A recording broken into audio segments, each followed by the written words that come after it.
Upswell 2021. We are thrilled to have you here with us. My name is Jisuki, and I'll be your MC for the next 3 days. And I'll be joining you every day here from the city of Chicago, where I've worked in media for over a decade.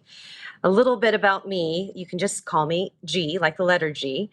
I was working as a radio host when we first heard inklings about a new coronavirus, and then as an anchor for a national cable TV news startup as the pandemic unfurled and magnified the disparities that have long been issues for our country. And of course, as you know, converging with a call to action over inequities in criminal justice, civil rights, health, and economics. Then add to the mix key elections, including the one for president. Unprecedented became a word used a lot as journalists, and I apologize for that. I mention this because as we process the lessons of this experience, personally as a reporter and just as a human being, I was the most moved and inspired by the people working for change and those trying to ease the burdens of others. While life was upended for all, you worked to find a way to help someone else in the greater good. So thank you for not only demonstrating resiliency in your belief that every person can thrive in society, even when faced by the challenges of the past 2 years. I'm inspired by you and so honored to be here with you over the next 3 days. During Upswell 2021, we'll have the privilege of being part of an incredible community of change makers from across the nation. Socially distant, yes, but still all together to focus on 2 themes, health and racial justice. Every main stage, every deep dive, every spark talk, every workshop, every gathering of any type will focus on some aspect of those themes. We'll explore, we'll examine, we'll interrogate, we'll laugh, and sometimes we may feel a bit uncomfortable. But every second of the next 3 days will help us bond more closely, increase our capacity for compassion and empathy, and bring us nearer to our very expansive goal. It's a big one, of a healthy society and a just nation. But before we begin, I ask that you please join me for a brief moment of silence for the more than 728,000 people who lost their lives to COVID-19 in the U.S. and the countless others who have suffered at the hands of injustice in our communities.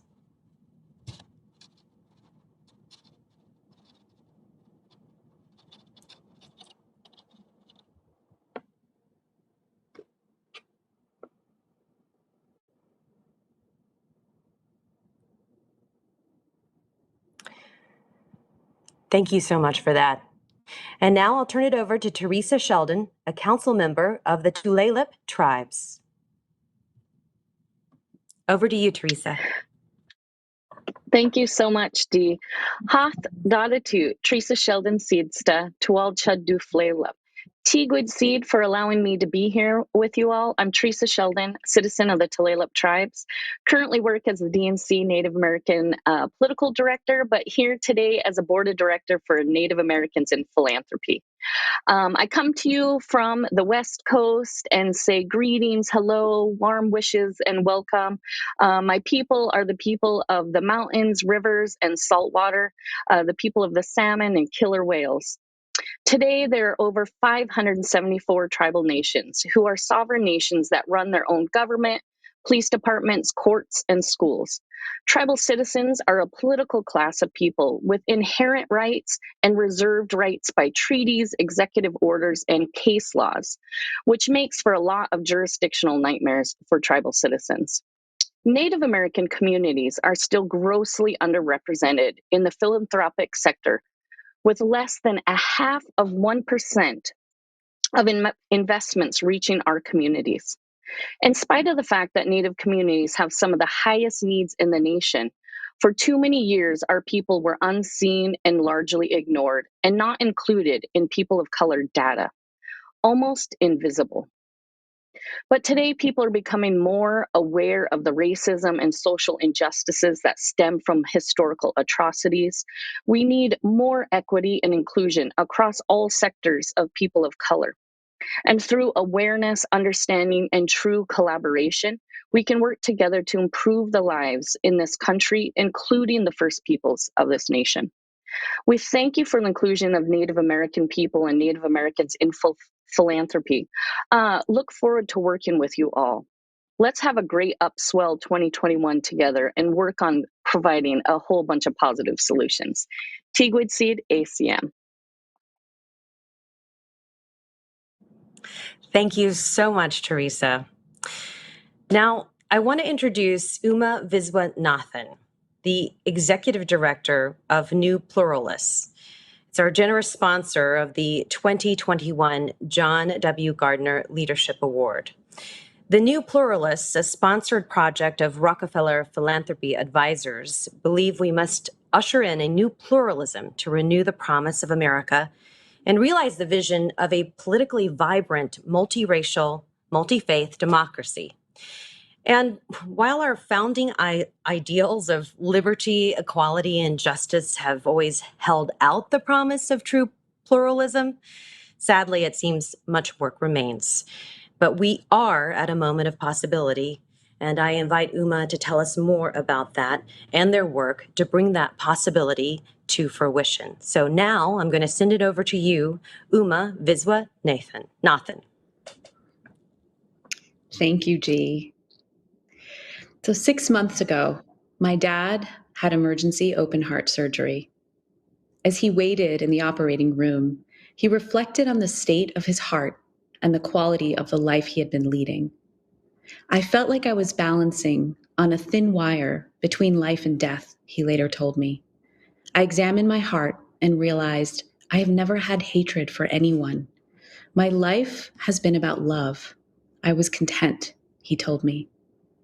I'm happy to report that Appa made a full recovery and is doing great, but I still carry forward what he shared with me, and it makes me wonder, if we had to examine what's in our hearts today, what would we find? That self-reflection is no easy task. It takes courage.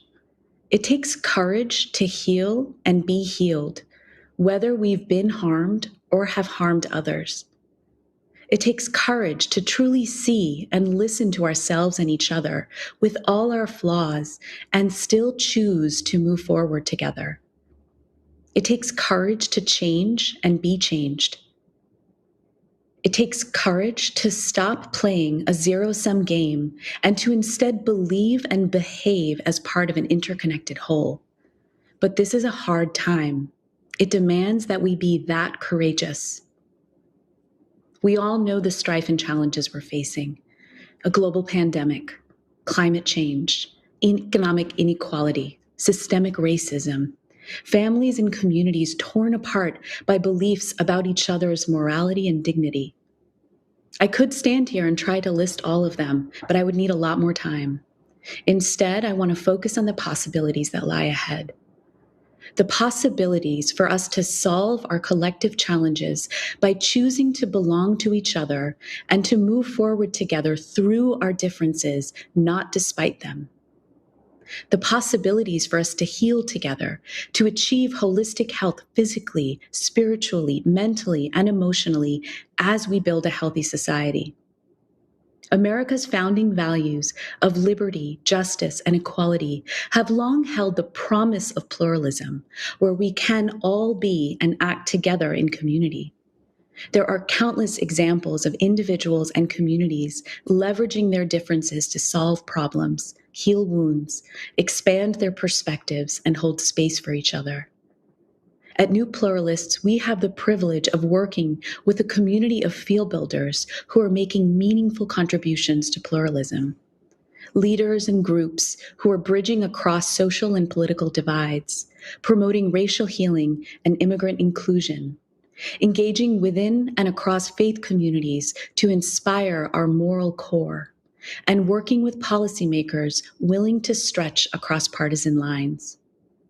Among these incredible field builders are the two recipients of the 2021 John W. Gardner Leadership Award, Dr. Gail Christopher and Dr. John Powell. New Pluralists is honored to support the Gardner Award and its recognition of the power of the transformative leadership of these two field builders, Dr. Christopher and Dr. Powell, who show us what a process of healing and bridging can look like. Dr. Christopher has shown us this possibility with the truth, racial healing, and transformation work she leads. She teaches us that to jettison the false belief in the hierarchy of human value requires we create space for all of us to heal from the wounds of these beliefs with authentic and open dialogue.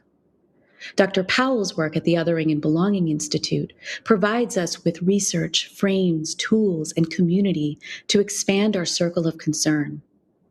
We know that we can't thrive, that we cannot achieve our dreams of equity and justice unless our structures, cultures, and narratives enable us all to belong. This requires that we build bridges to reach people with whom we may differ. Dr. Powell says we can use bridges to hear the other and help construct a larger, more inclusive we, where no group dominates or is left out. We're in a moment where transformational leaders like Dr. Christopher and Dr. Powell are essential to the future of our society. Because we know that in the absence of such aspiration and vision, we're left with our fear, pain, scarcity, and conflict. While New Pluralists, Field Builders, and many others show us that we can come together and heal our communities, the truth is the tide of fear, hate, and violence is threatening to engulf us all. We're at a crossroads. One path leads to deeper division, alienation, and isolation. The other path leads to healing, belonging, and equity. Which one will we choose? Which one will you choose? Because it is a choice. To realize the vision of a politically vibrant, multiracial, and multi-faith democracy, we can choose the promise of pluralism. We can choose to honor the inherent dignity in everyone, even if our views appear contradictory. As a second-generation Indian American, I know what it is to hold contradictions. In New York, where I was born and raised, people ask me, "Where are you really from?" In India, where my parents are from, I'm seen as a foreigner. These can be othering experiences that don't allow me to be from wherever I am. But I see this transnational experience as a gift that has taught me that two sometimes conflicting perspectives and contradicting paradigms can coexist within me. I can belong to my Indian self, rooted in an ancient culture that sees our lives as intertwined with and responsible for the lives of others, where we have reverence for nature, for our elders, and for our place in the world. And I can belong to my American self, which revels in innovation and freedom, which is entrepreneurial and new. We all hold contradictions within ourselves, conflicting values and ideals and expectations, yet we find a way to balance them. We find a way to move ahead through them. This means we have what we need inside ourselves to live in harmony with others who hold values, beliefs, and expressions opposite to our own. It reminds me of a yogic sutra. Opposite values are complementary. Darkness cannot exist without light. Stillness cannot exist without movement. We can step into a transcendent balance of countervailing truths as a pathway into love and evolution. So how do we do this? To start, structural change and cultural change must go hand in hand. We must reform institutions and enact policies to remedy deep inequities of power, to build a healthier, more inclusive democracy. And we must also shift the norms, values, skills, and behaviors that shape the way we see each other and ourselves. This is what New Pluralists is all about. We are a collaborative of funders, practitioners, researchers, storytellers, artists, and leaders growing the field of pluralist practice to develop the will and ways to belong, heal, and navigate our differences together in our everyday lives, in our communities, in our workplaces, in our schools, and in our families. Several of our field builders and funders are speaking here at Upswell, and I hope you get to meet them. I invite you to join us as we build the courage to say, let's move forward together and stand against the currents that are tearing us apart. Over the course of the next 3 days here at Upswell, we'll get to experience the power and possibility that arises when artists and musicians, spiritual leaders and researchers, activists and storytellers, policymakers, healthcare professionals, financial advisors, and so many more come together to honestly reflect on our challenges and solutions. I invite you to find the courage to stretch yourself here, to seek out people who are vastly different than you are, to try on ideas that make you a little uncomfortable. Let yourself squirm in your chair, but stay in it. Let's approach each other with curiosity and the willingness to consider, maybe I don't have the full picture. Maybe I don't have the right answer. I invite you to discover what new possibilities this opens up.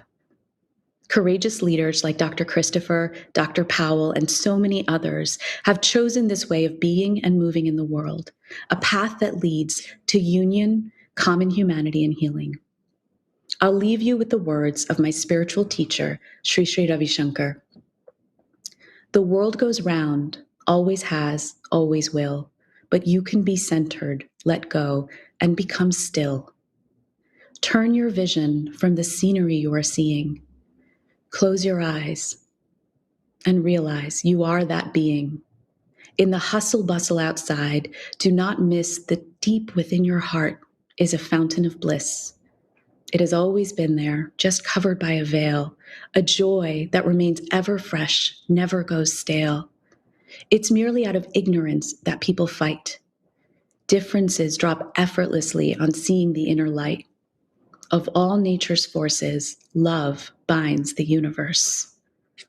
So with that, I'd like to introduce Dan Cardinali, President and CEO of Independent Sector, the organization hosting the Upwell Summit for all of us this year. He will lead a discussion with these two incredible honorees today. Dan? Thank you so much, Uma and G, for your introduction. And Uma, thank you for the support and the partnership with New Pluralist. It is an honor to be included in that community. And thank you for your benediction. I think there's no better way to open up the Upswell Summit. And on behalf of the independent sector and our community, I want to welcome everyone to the 2021 Upswell Summit, to our first main stage. And I cannot think of a better way to kick things off with the celebration of the 2021 John W. Gardner Leadership Award, as Uma had mentioned, presented to Dr. Gail Christopher and Professor John Powell. Before we start the discussion, I want to tell you a little bit about where the award come from, its namesake, John Gardner, who was many things like our award winners today. He was an American statesman. He was the Secretary of Health and Education and Welfare under President Lyndon Johnson. He founded Common Cause and was the founding chair of Independent Sector.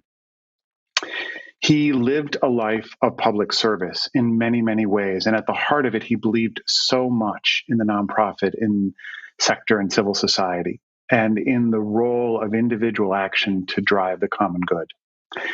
Independent Sector each year since 1985 presents the John W. Gardner Award to individuals or to an individual whose leadership in and or with the nonprofit community has helped transform and mobilize and unify, build institutions, drive causes that improve the quality of life of individuals, of the collective community, and of our planet. So I can't tell you how pleased I am that today our Gardner Award selection committee has selected not one, but two honorees. And they did that because they saw both the historical work of Dr. Christopher and Professor Powell as being profound and making a contribution. But they also believed that as we turn to the future, their work was powerful in guiding and shining a light in where we want to go. So just in case, to build on Uma's background, to give you a little bit more, Dr. Christopher is the executive director of the National Collaborative of Health Equity. She's an award-winning social change agent with expertise in social determinants of health and well-being and in related public policies. She has pioneered work to infuse holistic health and diversity into public sector programs and policy discourse.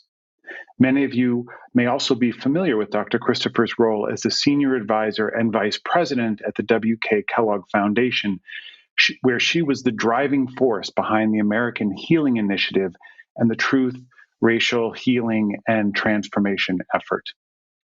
John Powell is an internationally recognized expert in the areas of civil rights, civil liberties, structural racism, housing, poverty, and democracy. He is the director of the Othering and Belonging Institute at the University of California, Berkeley, a research institute, and he is also professor of law, African American, and ethnic studies.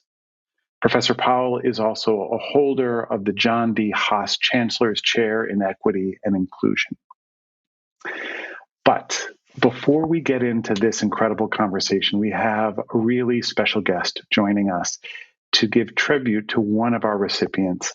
Joining us today is Heather Mcgee, the well-known author and New York Times bestseller, The Sum of Us, What Racism Costs Everyone, and the former president of Demos. She also happens to be the daughter of Dr. Christopher. And with that, I want to welcome Heather Mcgee. Thank you. Thank you so much. It's really just a true honor and I think a surprise to my mom that I am here. John Powell is also a huge hero of mine, and this couldn't give me more joy and inspiration to see the two of you being celebrated with Lifetime Achievement Awards. So deserving and such an inspiration to generations of leaders who have been shaped by your wake. If you don't mind, John, I'm going to use my time to talk about my mom. That's okay with you. I really just wanted to give a little bit of context about my mother's life story, because a hallmark of her presence in our world is that she is so humble, and you really often don't know how much she contains multitudes. The journey of Dr. Gail Christopher has included every field within the nonprofit sector, as a frontline practitioner, a service provider, a social program designer and administrator, a public policy expert, an executive director, a philanthropist, and a global thought leader. Her work begins and ends with the possibility of healing. And her faith in communities and individuals' ability to heal is what distinguishes her from so many other analysts of racism that find new and ever-present ways to diagnose the problem, but often despair of the possibility of a cure. For her innovative creation of a proven formula for racial healing, currently being adopted by communities and institutions nationwide, she is among the most important American thinkers of the past 40 years. I often say that my mother is in this world, but not of it. Her wisdom is otherworldly. Her compassion is unending. I feel so blessed to have personally been able to rely on her grace and knowledge and her instinct for nurturing as I've dedicated my own life to public service in her model. And over the past 3 years, as my partner and I have raised our son to be as Gail Christopher believes that every child should be: creative, resilient, happy, and healthy.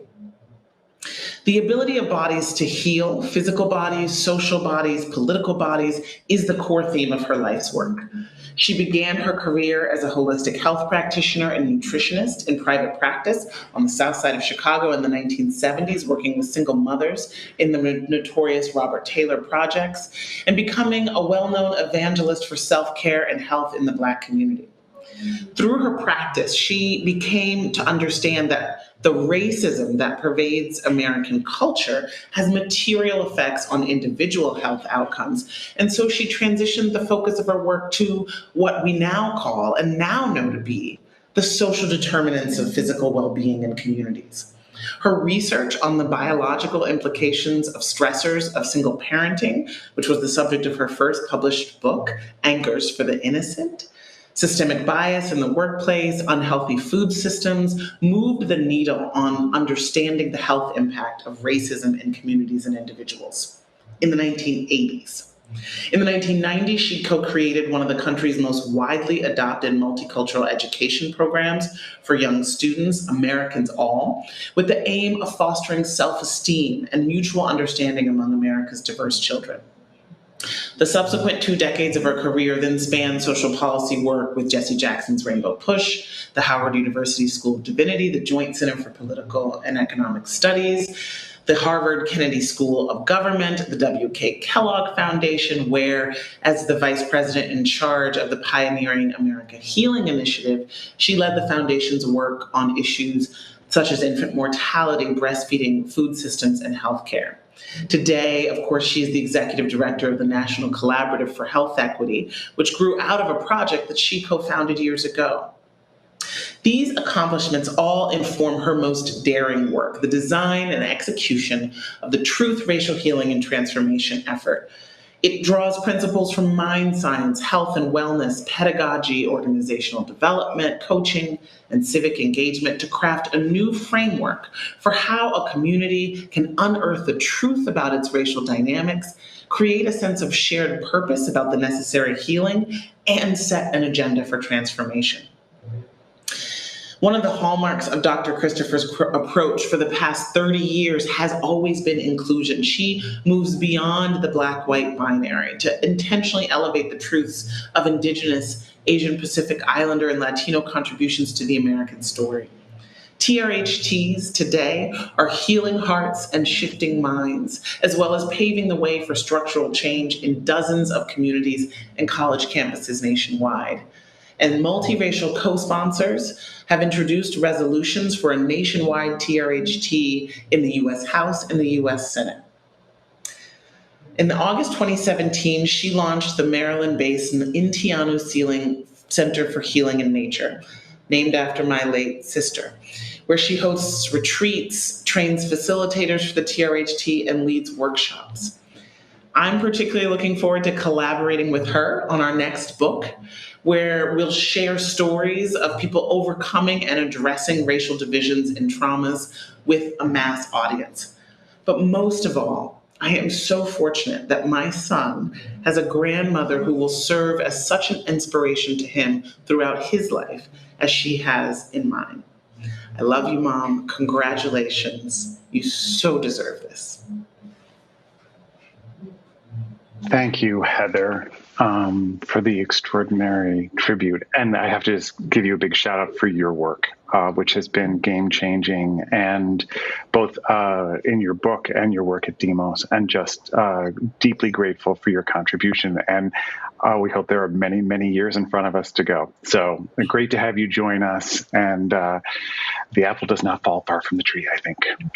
So with that lovely tribute, why don't we turn to the discussion? And I want to once again just thank old and new friends, Gail and John, for this extraordinary award. And again, I think it's worth saying that the committee felt it wasn't just the extraordinary contribution of your lifetime, but that your work individually and really collectively is about shining a light forward about where we want to go. So before we jump in, just love to, as you reflect on this award, what does this mean for each of you? Dr. Christopher, why don't we start with you? Well, first of all, I'm so honored and touched and happy to be here. Early in my career, I learned of John W. Gardner. I was a fellow of the National Academy of Public Administration.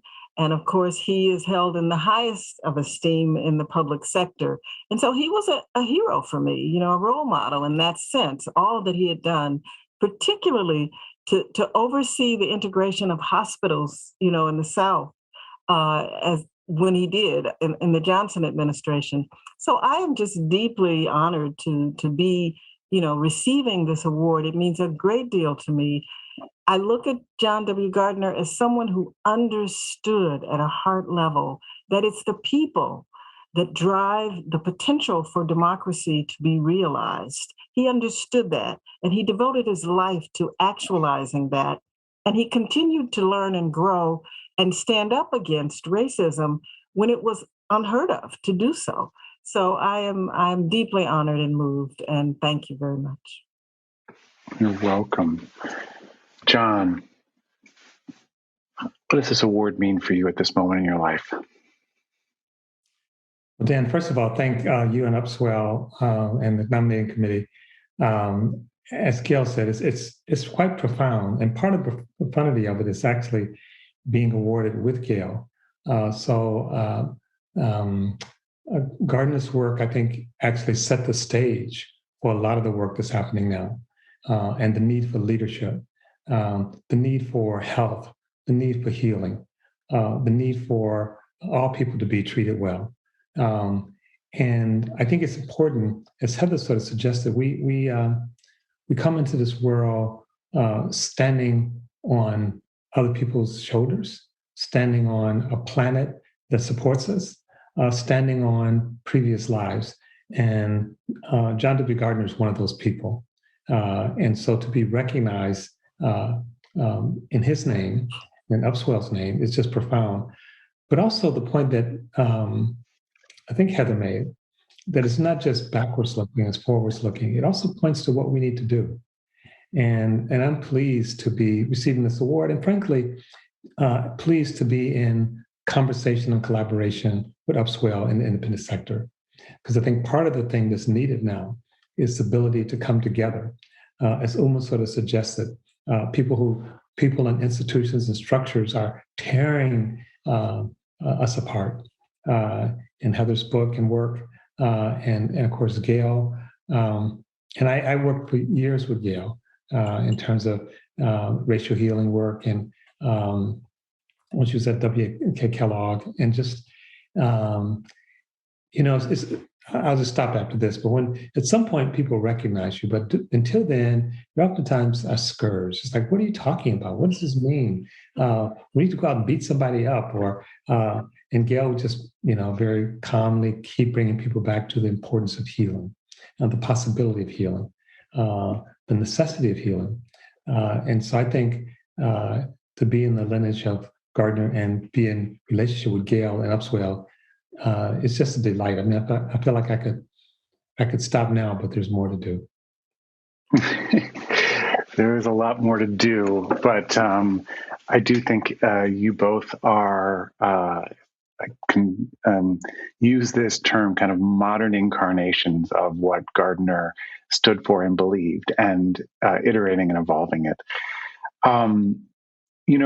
I think in today's world, understanding what were those significant experiences in your life that you draw on as touchstones that inform your work today and guide you, especially in this somewhat innovative moment that we're in, where the structures that have got us here aren't going to be the ones necessarily that are going to carry us forward. So starting with you, John, tell us a little bit about your personal history. What are those substantive either experiences or relationships that really drive your work today? Well, it's always hard to really pinpoint anything, things like that. But I would start, frankly, with my family. And people have heard me say this many times. My family was really, really critical to me, and still are. And it's an unusual family in the sense that our family, some ways, was almost like an organism. I remember, coming back home in Detroit. I grew up in Detroit. My family is from the South, but I was one of the first of children, 6 of 9, born outside the South. And I'd come home and ask my mom something, or she'd tell me something's going on. And I said, so tell me what's going on. And she'd talk about it a little bit. And she said, now you need to go talk to your sister, Barbara. And I go talk to my sister, Barbara, and said, now you need to go talk to your brother, Ray. And so knowledge was held collectively. And you had to make the rounds. And sort of we talk about being interconnected. In my life, I felt like I lived that. And Uma was moderated a really powerful panel last night at our conference, Living and Belonging, on bridging. And I talked about the rupture with my family. And the rupture in some ways was almost as important as the connection. And the rupture was basically about having a deeply religious family based in the Christian faith that believed that unless you were baptized in the name of Jesus, you were going to hell. And that belief, when I was 11 years old, caused a rupture with the family and with my religion. As I started discovering other people who had not heard of Jesus, who would probably never hear of Jesus. And it seems to me that all those people going to hell, all those people being down, that just seemed wrong. And it created a rupture with my family because my family believed that unless you, if you fell away from the church, they were not to have fellowship with you. So there was a period of years that I was really on the outs with my parents in particular, especially my father, whom I loved and continue to love deeply. It wasn't until I was older that I realized how painful that was for them. We healed that. It took years, though, and decades, really.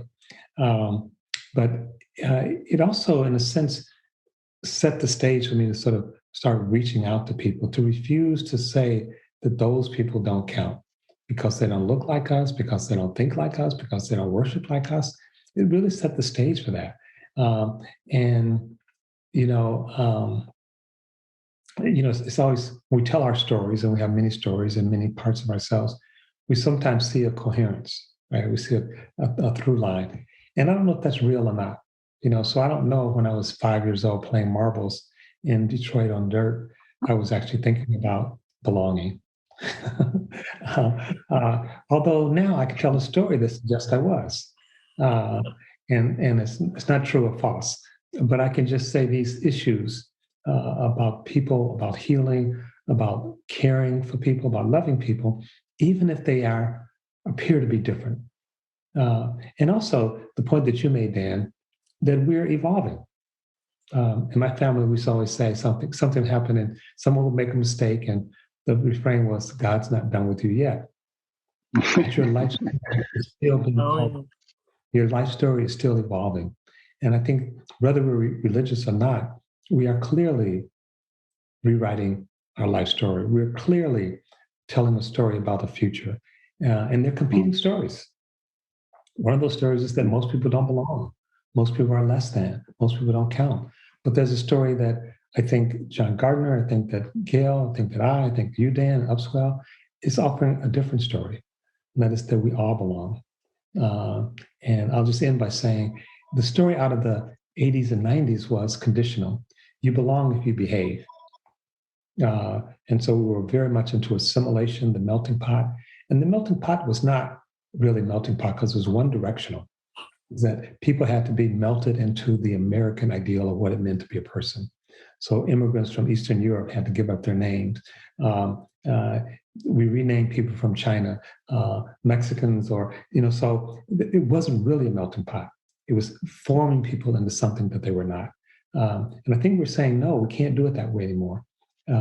People belong as they are, and then we all participate in creating something new. So I think that struggle in my life started early, and I think it will carry me until I'm no longer here.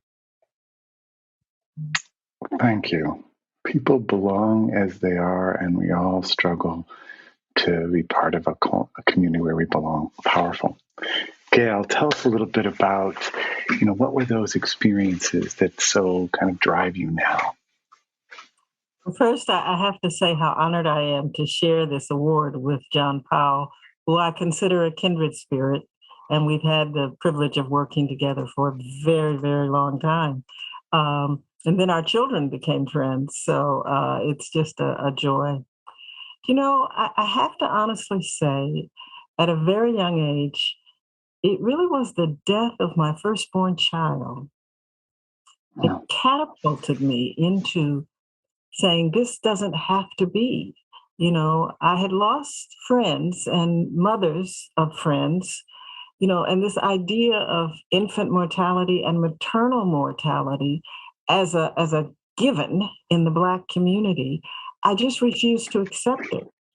And it was really Intianu's passing that just drove me to say there has to be a better way. We don't have to die needlessly.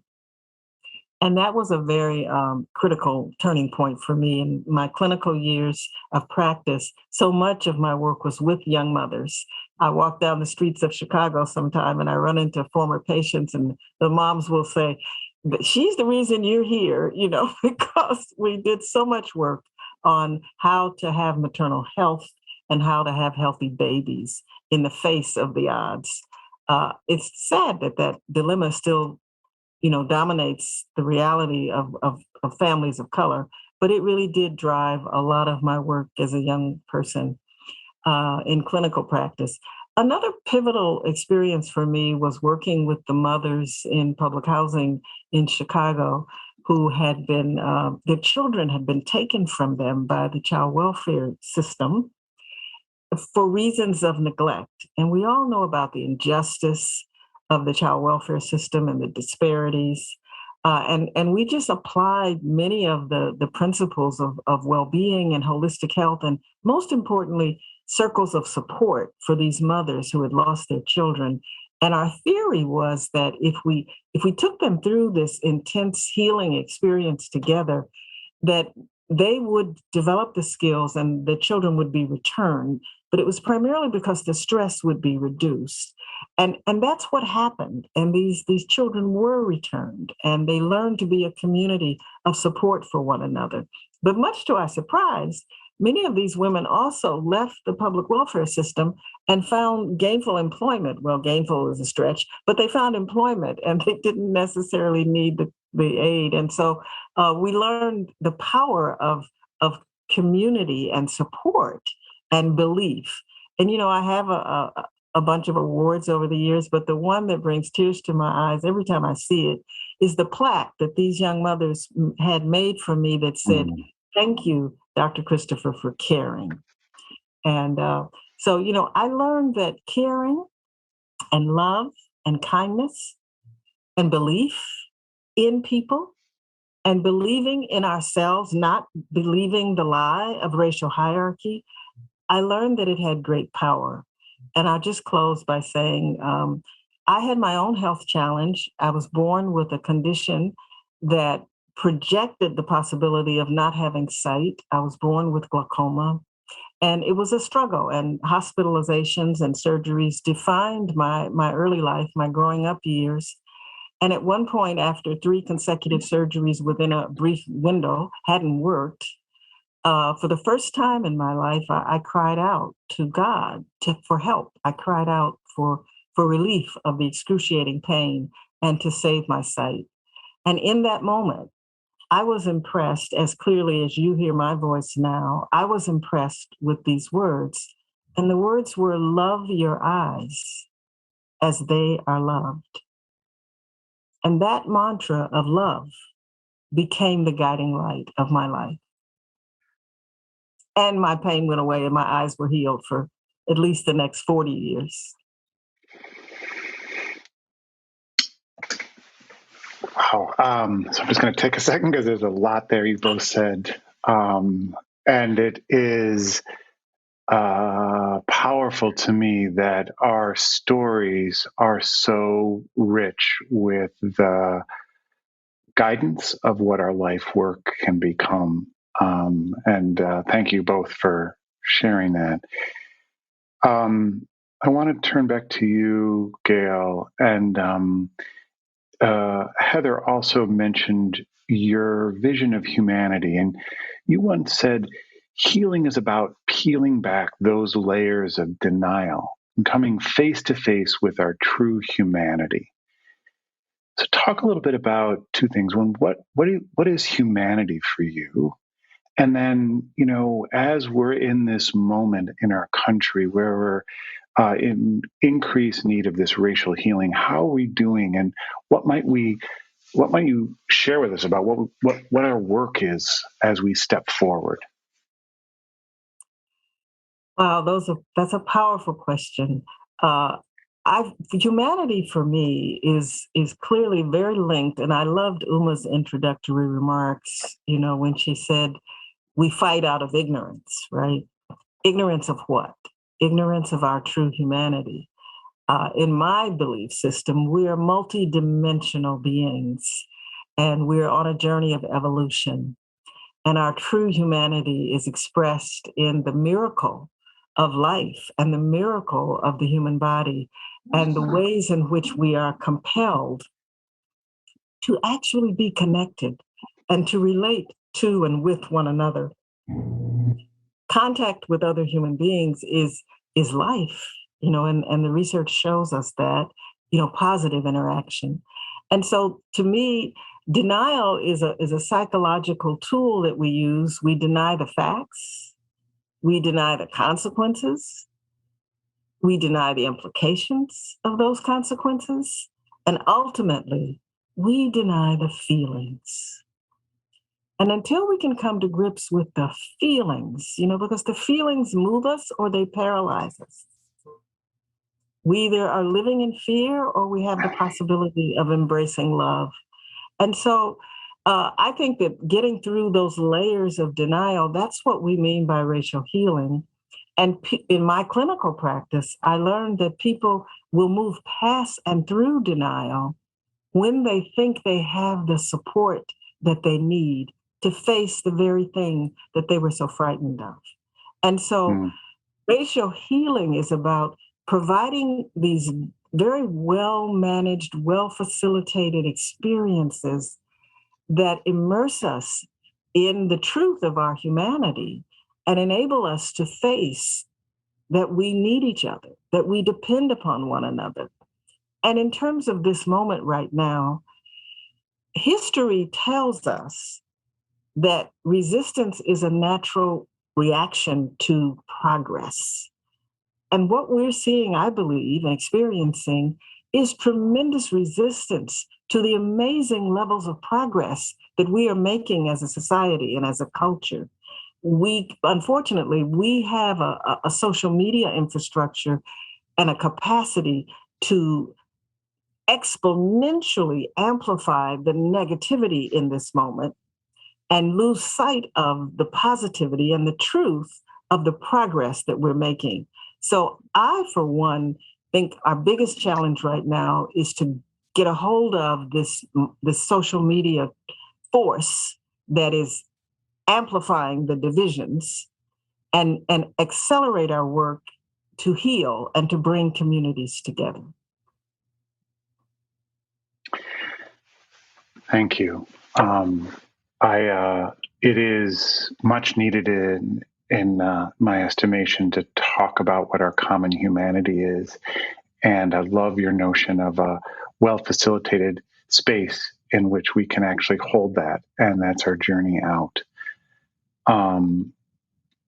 John, first of all, I want to thank you publicly for your willingness to enter into a relationship, a partnership with Independent Sector. We hold the work of the Othering and Belonging Institute and the kind of almost co-location of our conferences this week is just a powerful sign. And so I'm just really grateful for your overture and willingness to step into that work.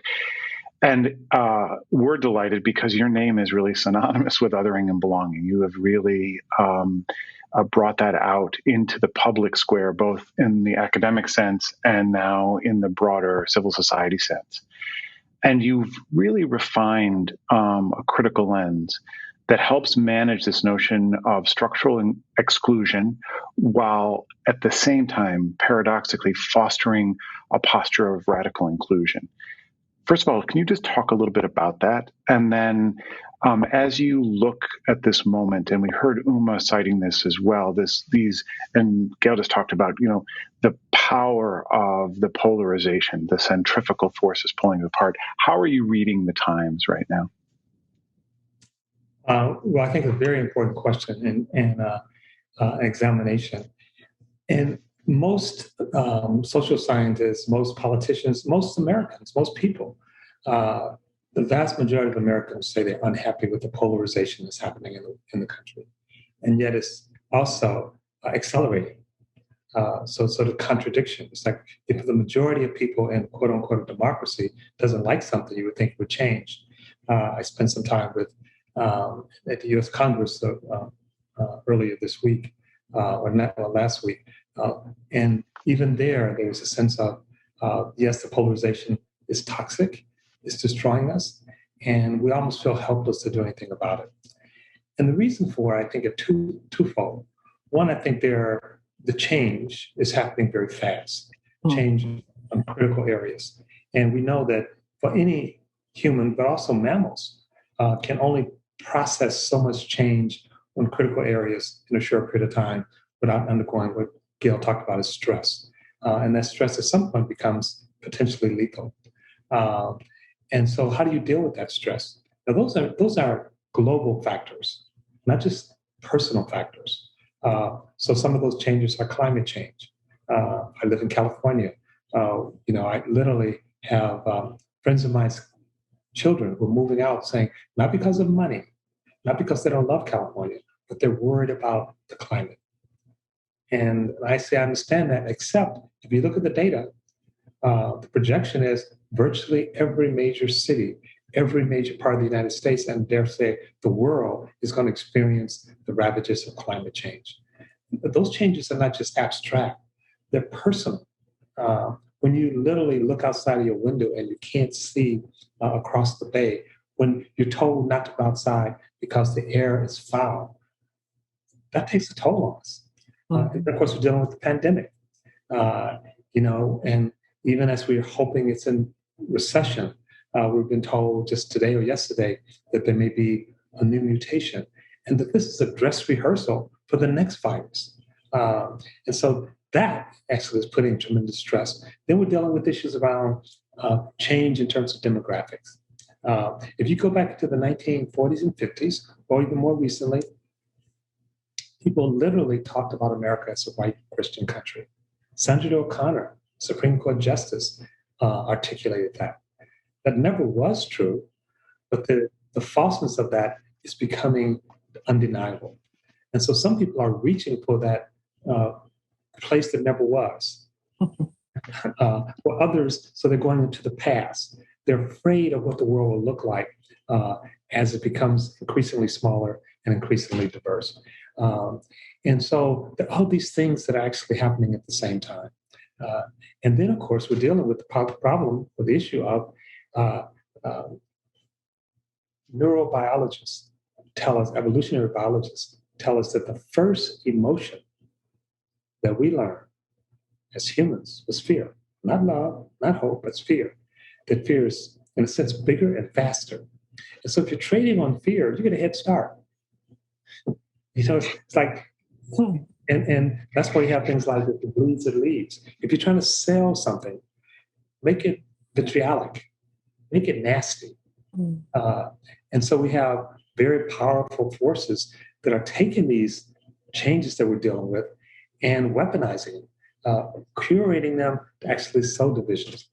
At the same time, though, as Gail sort of suggested, we're reaching for and experiencing something different. We are acknowledging our deep care and connection to each other. And in my mind, it's not that we have to create those connections. They're already there. We have to live them. We are connected to each other and the earth. I mean, literally, we're born into the world connected to another human being. It's not a figurative. We are connected.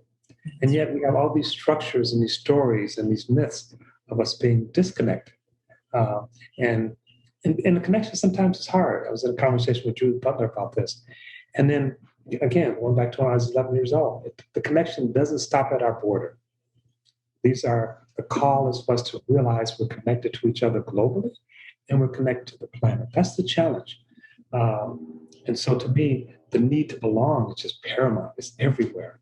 And yet we're continuing to see not just othering at the personal level, but at the structural level, at the national level, at the institutional level. And so we have to be operating on all these different places. And then the last thing I'll say is that a lot of funding, a lot of energy, a lot of celebration goes into people othering other people. Mm-hmm. One of the ways that some people feel like they belong is by talking about who doesn't belong. One of the ways people feel like they connect is by talking about who they don't connect with. So there's a lot of breaking going on. And so the challenge is, how do we actually be who we are, even as we're changing, and at the same time build bridges, connections with those who we consider others, especially in a climate we have social media and a number of powerful people benefiting from polarization. Well, I'm glad we're having a light and kind of a superficial conversation to kick things off. So I'm going to veer a little bit from the questions as we anticipated that we might. I want to make one reminder to our audience. We have quite a number of people joining us today. There will be, and you have both agreed, which we're super grateful, that there will be an exchange at 3:15, which 3:15 East Coast time. So folks will get be able to process this with Dr. Christopher and Professor Powell. So it's a real honor for them to be able to do that, and just see that on your schedule, because it's a rare engagement. So let's dive in a little deeper on this. You both have made, I think, a very powerful, painted a picture that the individual is actually not an island into their self. They are actually inextricably linked to each other and to the natural world. And yet we live in a world where there are forces pulling us apart, and even the forces that have us in our sub-communities sometimes are built around making sure we're not who that other set of communities are. So, Gail, your work has focused on this, just demand that we confront this reality and we heal from it. Given what's going on in the world today, what are you observing as real, aside from the extraordinary initiative you and the Kellogg Foundation have, and you want to talk about that, that's great, but do you see other ways in which the world, that there is a natural inclination for us to step into healing? I do see progress around the country in communities. The notion of healing the self as the wounded warrior for change, of working with others in communities. I see that as a burgeoning, if you will, movement. It is certainly embodied in the work that we've done, but it extends way beyond that. And because it rings true, as Professor Powell said, we come into this world through connection. And when something's true and when something is untrue. And so this notion of a false ideology of a hierarchy of human value, when 20 million people marched in the street to protest the injustice of the murder of George Floyd, that was a pivotal moment in all of the civil rights movements from the 1800s all the way through the mid, 20th century. We never had that much of a critical mass of movement in support of honoring the rights of another human being that was perceived as different. And so we can't ignore that. That is a mass of energy for healing. The Black Lives Matter movement, the standing up against police violence and injustice, the fact that there's an administration in Washington that actually called out the need for equity and racial equity as part of the inauguration. I mean, this is unprecedented. I was in a panel with David Williams, and we all know and love David as a medical sociologist, and we were asked at the end, what did we think? What did we feel? And David said, and I'm terrible with sports metaphors, but David said, we're so close. We're in the end zone. We can't fumble the ball. And so it stuck with me. I think that we have to focus on the tremendous momentum that is here now and magnify and amplify and elevate that.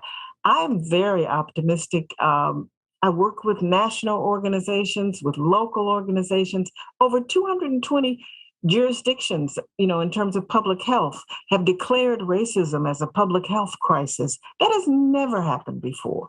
The head of the CDC has declared racism as a public health crisis.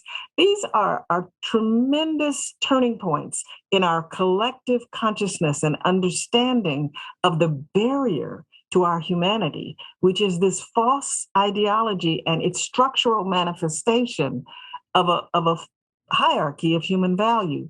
So I know this is a time of great transformation in this country. And that's what gets me up every morning. And I just continue to affirm and believe it. And I refuse to allow what is really a minority in terms of those who would preach hate and division.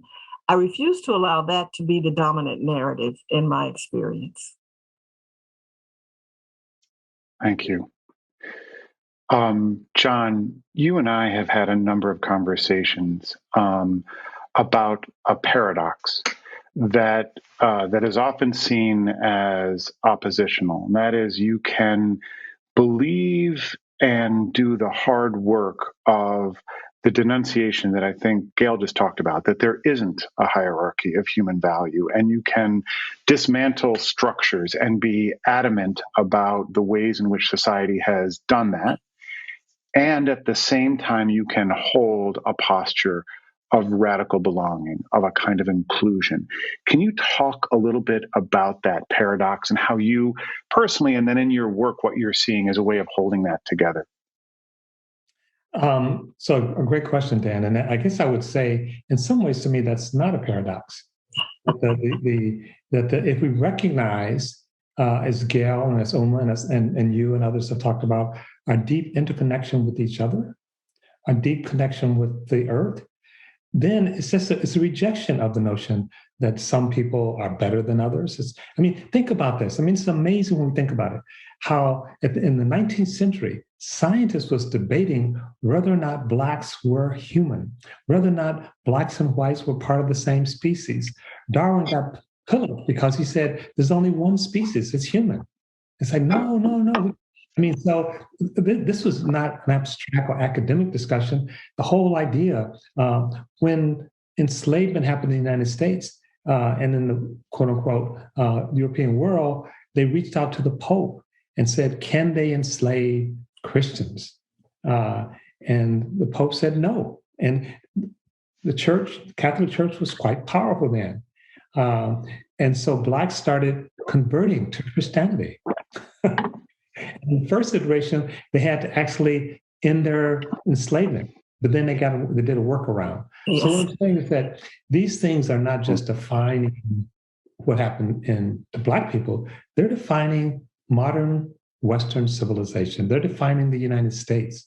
And I remind people, I think I mentioned this last night, but remind people that the second paragraph of the Declaration of Independence says that we hold certain truths to be self-evident, that all men, okay, let's clean that up a little bit.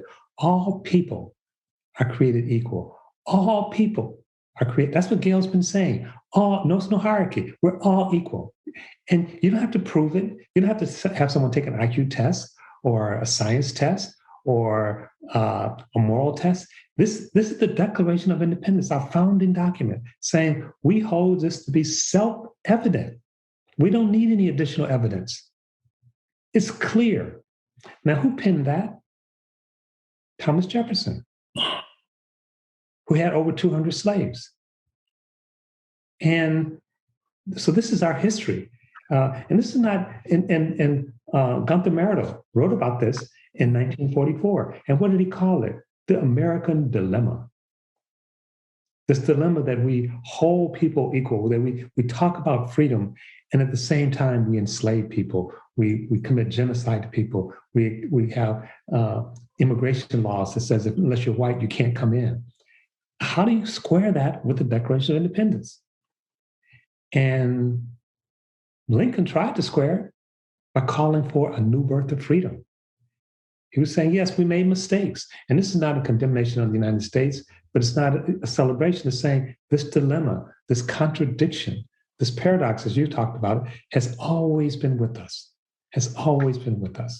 And so I think that lifting it up, acknowledging it, and moving past it, but there's a deeper acknowledgement, even deeper than the Declaration of Independence, and this acknowledgement that Gail's been talking about. Every major religion acknowledged that we are deeply connected to each other. that we are spiritually connected to each other. So why do we have redlining? Why do we have segregated schools? Why did when Truman suggested we have universal health care, it came within a whisper passing in Congress, and they asked the question, does this mean that blacks and whites will have to use the same hospital? And they said, yeah, and Truman said yes. This is in the 1940s. Mm-hmm. Republicans and Democrats. And they said, we'd rather go without health care than be in a relationship with blacks. So we're coming to a reckoning again, not just race, but also disability, also religion. Can we live together? If the answer is no, I think it means we can't live at all. I don't think there's an option. The earth may reconfigure itself, but humans will have to find a way to live together. Have to. And I think you do that not just by attacking stuff like racism, homophobia, but actually by loving, by celebrating our connectedness, by telling a story which includes whites. I worry too much that sometimes when we tell the story, we actually have just a victim and a perpetrator.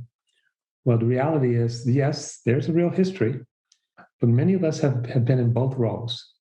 And when we talk about, and I'll end by saying this, there is a structure to this racial hierarchy. There's a structure to human hierarchy, but it's not the same as the people. So I oftentimes say white supremacy is an ideology that unfortunately too many people, white and otherwise, are complicit in, but white supremacy is not the same as white people.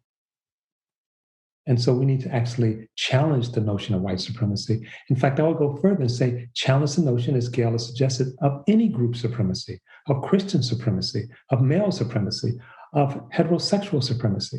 Supremacy is what's doing the work there. We need to reject that, but not just reject it because it's wrong or be against it, but reject it because in recognition that we are connected and we need to actually learn to live in that connection and care and love each other. And care and love the earth. So we have to have a positive story. And then I think the paradox goes away.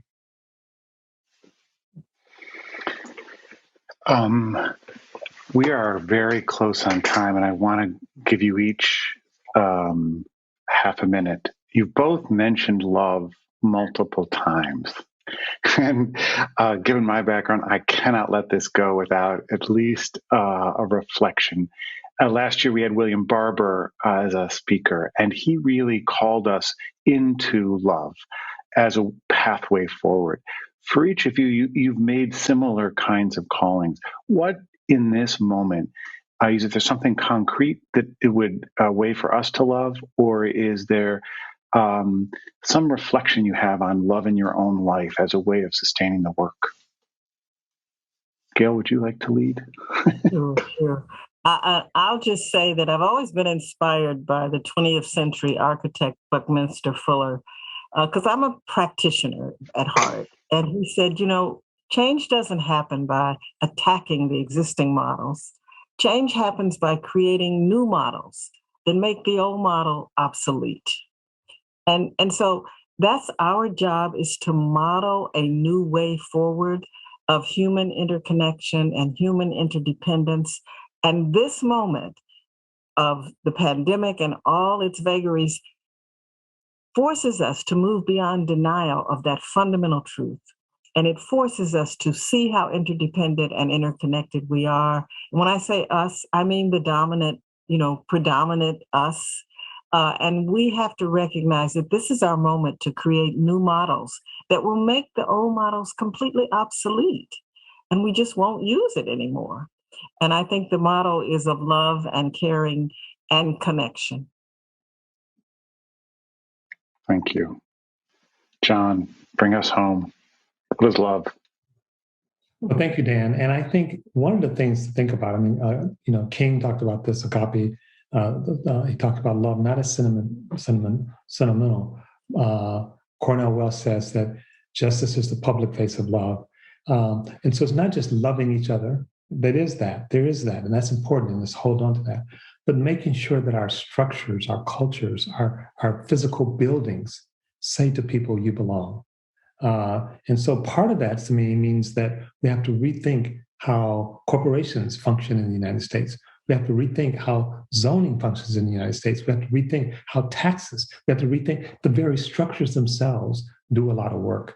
And so it's not the structures live in us and we live in structures. And so I think it's working at multiple levels. We're working with over 300 governments now in the United States who are working to promote racial equity and belonging, right? But it's just the beginning of that. And as we do that work, and as we sort of do that work and understand the sort of hard history that we're trying to get through, we have to do it with love. And as we said yesterday, be willing to call people in, not just call them out. To say to everyone, you belong. And everyone has a story of suffering and sorrow. And those stories should be told and honored. Thank you. Call people in and not just call them out. So with that, I want to just thank you both.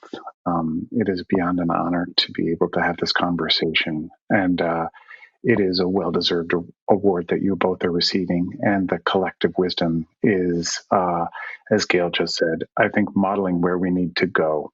And thank you for making that happen for our nation and for our world.